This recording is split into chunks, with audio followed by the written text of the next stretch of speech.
Which sounds easier to you? Losing 2 pounds in 1 week or 50 pounds in 5 months? I'll tell you this, if you lose 2 pounds each week for 5 months, you've lost 50 pounds. But the thing is, most people think of that 50 pounds as, that's overwhelming to me, I can't do it. 50 pounds, that's ridiculous. But when I say, well, what if you lose 2 pounds the first week? And I'm not even talking about what happens the second week and the third week and the fourth. Let's just start with the first week and lose 2 pounds there. And then you find after that first week, wow, I was able to lose 2 pounds and that feels really good and I feel great about myself. So maybe next week I can lose 2 pounds again. And you keep doing that over and over until you get to 50 pounds. But the thing that keeps us from taking that first step is that our fear of failing is much greater than our desire to succeed. One study that I really love that talks about the distinction in the action and setting the intention and writing down goals is a study that was done at Harvard, and this was in 1973. And this involved graduating seniors. Now 3% of the graduating class had written down their goals of where they would like to be in 20 years. Very specific goals about exactly where they're going to be. The other 97%, whatever, we're going to be successful.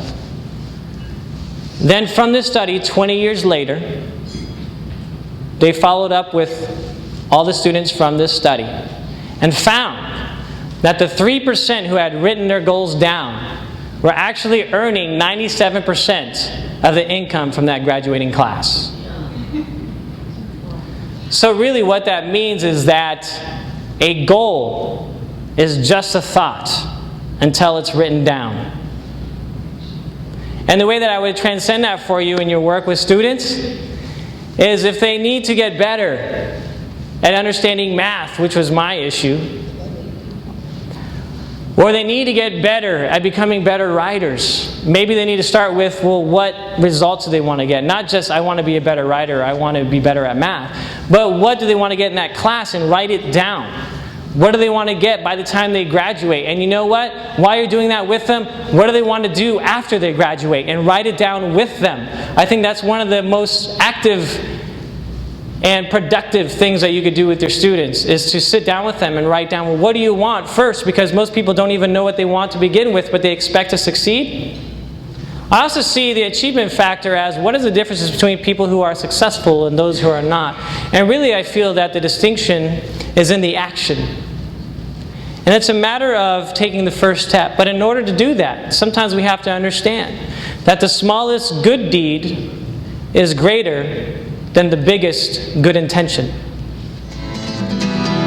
Spray graffiti in my dreams, but it won't mean a thing, 'cause you can't ever remove my bricks. In my darkest hour, I will rise like a tower. I'm a force to be reckoned with. Here I go once again, traveling against the wind, but my persistence won't ever stop. You can tie me to the ground, but the sky's where I'm bound. It's taking on me to eventually knock me down. No fear lives in here, because I know that no one can hold me down.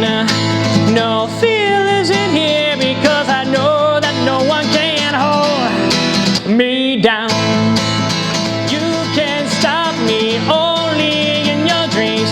Can't you see that I'm the anti-gravity? I'm going high 'cause I'm on fire. Can't you see that I'm the anti-gravity? You can stop me only in your dreams. Can't you see that I'm the anti-gravity? I'm going high 'cause I'm on fire. Can't you see that I'm the anti-gravity?